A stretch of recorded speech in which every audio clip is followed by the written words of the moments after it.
If you are the person who is always chronically late, you know the feeling of panic.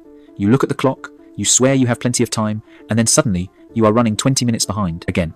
Society calls this laziness. Your friends might call it disrespectful. But psychology says it is neither. If you are always late, it is rarely because you don't care about other people's time.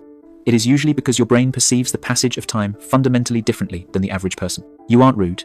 You are likely suffering from something psychologists call time blindness, combined with a specific cognitive quirk known as the optimism bias. And if you've ever sent the text, "I'm 5 minutes away," when you haven't even put your shoes on, there is a real neurological reason why. 1. You possess an incurable optimism bias. People who are always on time are realists. They know that traffic happens, keys get lost, and elevators are slow. But you are an idealist. Psychology calls this the planning fallacy. When you plan your day, your brain automatically calculates the best case scenario. You think the drive takes 15 minutes because that's how long it takes at midnight with green lights. You don't account for the red lights, the parking, or the walk to the door. You aren't trying to lie to yourself. Your brain is just wired to believe that things will go smoothly. This trait makes you late, yes, but research shows it also makes you more resilient, more hopeful, and less prone to stress. You live in a world where everything should work out, which is a beautiful, albeit messy, way to exist. Now, being optimistic explains why you plan poorly, but it doesn't explain why you can't get out the door. That comes down to this next trait. You are a transition perfectionist. Most people think chronic lateness is about being sloppy. Actually, it's often about being too rigid. You cannot leave the house until everything is just right. You have to check the stove, change your shirt, or send that one last email. You struggle with what psychologists call task switching. Your brain hates leaving a task unfinished. While others can just drop things and leave, you feel a physical compulsion to complete the loop before you transition to the next environment. You aren't lazy. You are battling a brain that demands closure. 3. You experience time blindness. For most people, time feels like a linear countdown.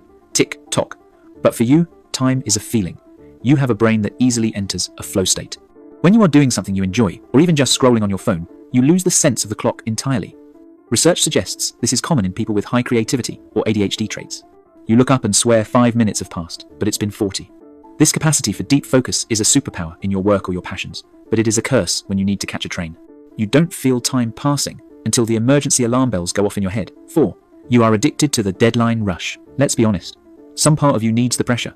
Psychology suggests that some chronic latecomers have an understimulated prefrontal cortex. You struggle to motivate yourself when you have hours to spare. You need the adrenaline spike of, "I'm going to be late," to kick your brain into gear.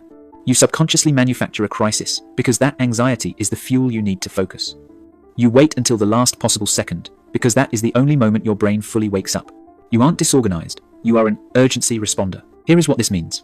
If you are always running behind, you need to stop beating yourself up for being bad.